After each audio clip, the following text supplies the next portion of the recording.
তো শরীর টোটালি খুবই খারাপ।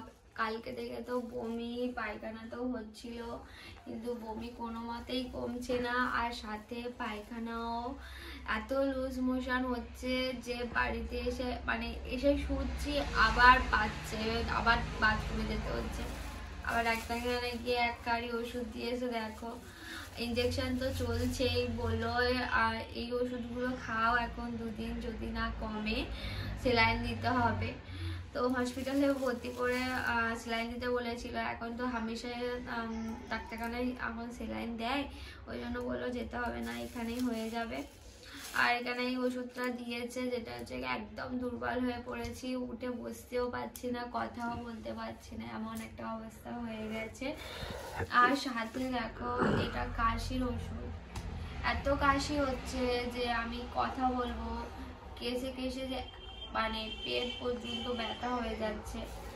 আর পায়খানা হচ্ছে এত পরিমাণে যে পাতলা একদম জলের মতো, ওই জন্য এই ট্যাবলেট করা দিয়েছে, 3টে ট্যাবলেট 3 বারই খেতে বলেছে। আর সাথে দিয়েছে এটা হচ্ছে বমির ওষুধ, কারণ হচ্ছে এত বমি হচ্ছে তাই খেতেও পাচ্ছি না। কোনো খাবার দেখলে যে আগে কেমন হতো খেতে ইচ্ছে করতো, এখন খাবার দেখলে ঘেন্না করছে, এমন ব্যাপার একটা আসছে। আমার আর বসে থাকতে পারছি না, আমি একটু শুই। তো ওর শরীরটা অনেক খুব খারাপ, কদিন যাচ্ছে, আজকেও খারাপ, আজ ইঞ্জেকশন দিয়েছে হাতে, আর এই সবে ডাক্তারখানা থেকে এলো। কাল থেকে এত শরীর খারাপ, আমি উঠতেই পারিনি কালকে রাত্রি থেকে। তো আজকে সকালে একটু ওষুধপত্র খেয়ে ঠিকঠাক হয়েছে। আর এত পরিমাণে গ্যাস হয়ে গেছিলো, যে কারণে আমার এত গ্যাস, বমি, পায়খানা সব হচ্ছে। তাও সকালবেলা একটু মোটামুটি ঠিক আছে, আবার একবার ডাক্তারখানায় যাবো ভাবছি। আর আমার শাশুড়ি পরশুদিন দার্জিলিংয়ে যাবে, ওই জন্য চুলে কালার করেছে, কালো কালার। তা আজকে সব প্যাকিং করতে হবে। আর আমি বলি ওষুধ টষুধ সব কিছু নিয়ে নিতে হবে, কারণ গ্যাসের ওষুধ, আর ওনার একটু বমি, একটু বাইরে ঘাটে ট্রাভেল করলে একটু বমি হয়, তো আমি বলি বমি একটু ওষুধ নিতে, গ্যাসের ওষুধ নিতে, মাথা যন্ত্রণা, এগুলো আমি আর আমার শাশুড়ি যাবো একবারে। আমি একটু দেখিয়ে আসবো, আর আমার প্রেশারটা প্রচণ্ড লো হয়ে গেছে, দেখে আসবো, আর আমার শাশুড়ি মাকে নিয়ে ওষুধ করে কিনে আনবো। তো চলো যাওয়া যাক। বন্ধুরা, আমার রান্নাবান্না প্রায় কমপ্লিট হয়ে গেছে, শুধু আমার মেয়ের রান্নাটা করলে হয়ে যাবে। ফ্রিজে 2-3 দিন ধরে একটা চিকেন পড়ে রয়েছে, ওই চিকেন কটা একটু মেয়ের জন্য একটু ভাবছি আজ স্যুপ করবো না, একটু কষা কষা মতো করে দেবো। তো চলো করে নিই, আর চলো আমাদের বাগানে কেমন ফুল গাছগুলো হয়েছে সেগুলো দেখাই। তো দেখো এখানে পালং শাকগুলো কত সুন্দর হয়েছে, সাথে কিন্তু আমাদের চন্দ্রমল্লিকারও কুড়ি এসে গেছে এখানে। তো 2-3টে গাছে কুড়ি এসেছে, আর গাঁদা ফুলগুলো দেখো বেশ ভালো হয়েছে, ধনেপাতাগুলো খুব সুন্দর হয়েছে। তো এখানে বিভিন্ন ধরনের কিন্তু সবজি দেওয়া হয়েছে, আর এখানে কাকু পরিচর্যা করছে সব কিছু, পুঁই শাক, তারপরে এখানে নোটে শাক, বিন কড়াই, সিম, তো অনেক রকমের সবজি এখানে কাকু দিয়েছে, সাথে ওলকপি, আর শুধু বাকি রয়েছে ফুলকপি আর বাঁধাকপিটা, ওটা কাকু কিছুদিন পর কিন্তু দিয়ে দেবে। আর এটা দেখছো, এটা হচ্ছে আদা গাছ। হ্যাঁ, এটা কি গাছ? এটা কি গাছ? এটা চন্দ্রমল্লিকা, এখনো ফুল ফোটেনি। ওটা হচ্ছে নতুন একটা কাকু সার করবে, 3-4 দিনের পচা ভাত সেটা রেখে দিয়েছে, এটা সারে কাজ করবে। ডিমের খোলা এখানে কিসে, এই দেখো এটা হচ্ছে ছোবড়া বলে, কোকোপিট। কাকু দেখেছে কিভাবে সার তৈরি করতে হয়। আর আমার মেয়ে বাগানে এসেছে লঙ্কা তুলতে, দেখো লঙ্কা নেই, তো এখন ও দাদুর বাগানে যাচ্ছে। আর আমাদের গোলাপ ফুল গাছগুলো দেখো, হলুদ গোলাপ খুব হয়েছে, কিন্তু লাল গোলাপগুলো একদমই হয়নি। পাও কিতনি সুন্দর, এটা দাদু তুলে দিয়েছে তোমার জন্য, ধরো দাঁড়াও ফটো তুলে নি, আমার দিকে তাকাও।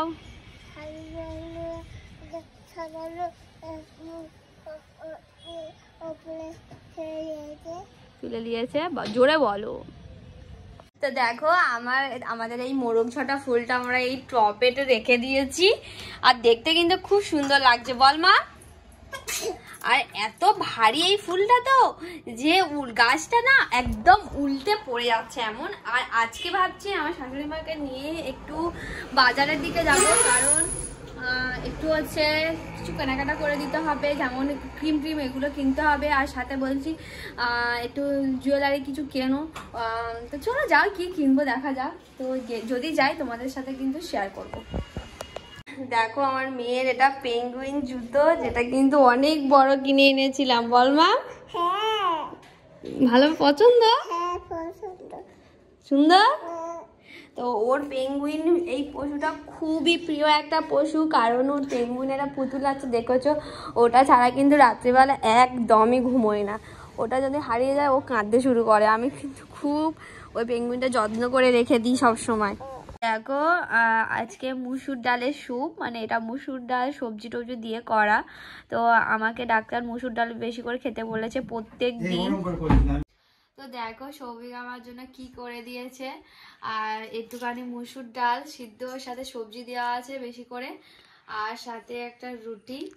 তো ওর শরীরটা অনেক খুব খারাপ কদিন যাচ্ছে, আজকেও খারাপ। আজ ইঞ্জেকশন দিয়েছে হাতে, আর এই সবে ডাক্তারখানা থেকে এলো। তো সেই কারণে আমি ওর জন্য একটুখানি গরম গরম স্যুপ করে দিয়েছি, আর এখানে রুটি, ওইটা খাচ্ছে। ভালো না খেতে। জানি না কি জন্য ওর শরীরটা দিন দিন খারাপ হচ্ছে, কি কারণে বুঝতে পারছি না। তবে ডাক্তার দেখছে, ডাক্তার দেখাচ্ছি, বলছে শরীরে রক্ত কম, প্রচুর পরিমাণে রক্ত কম, নুন চিনির জল, বিশেষ করে কুলবো শাকের রস 1 গ্লাস করে প্রত্যেক দিন খেতে বলেছে 1 মাস।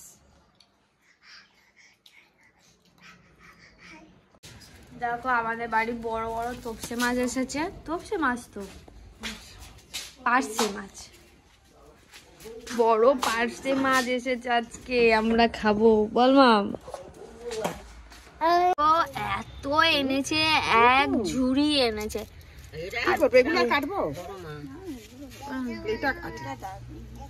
দেখো বড় বড়, দেখো কত বড় বড় সাইজের কচু হলে একটু। আজকেও অনেক মাছ এসেছে আমাদের বাড়ি। একটা ফিশারির সাথে আমার ভাসুরের বন্ধুত্ব রয়েছে। তো আগের বারে অনেক বড় বড় ট্যাংরা মাছ দিয়েছিল, দেশি ট্যাংরা মাছ, তো খুব ভালো খেতে, টেস্টি ছিল। এবারে পার্সে মাছ দিয়ে গেছে, তো বেশ বড় বড়, কিন্তু আমাদের বাড়িতে আনে, বাট ছোট ছোট হাতের চেটোর মতো এইটা একটু আনতো দিদি ভাই বাজারে।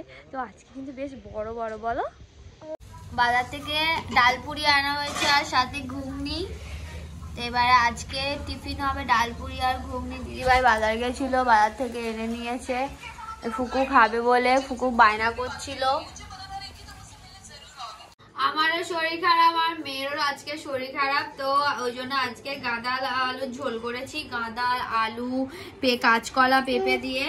তো আর সাথে পার্শে মাছ, বড় বড় পার্শে মাছ দেখলে, তো ওই পার্শে মাছ এনেছিল। তো ওই মাছ ছাড়া খায় না যেহেতু, ওই জন্য একটু মাছ ভাজা করে রেখে দিয়েছি।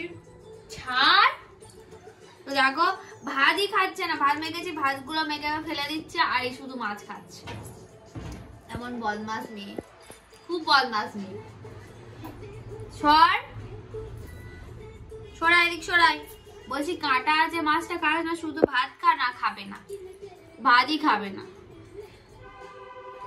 কি করে বুঝতে পারে? ভাত গায়ে দিলে ফেলে দিচ্ছে, বুঝতে পারবে না।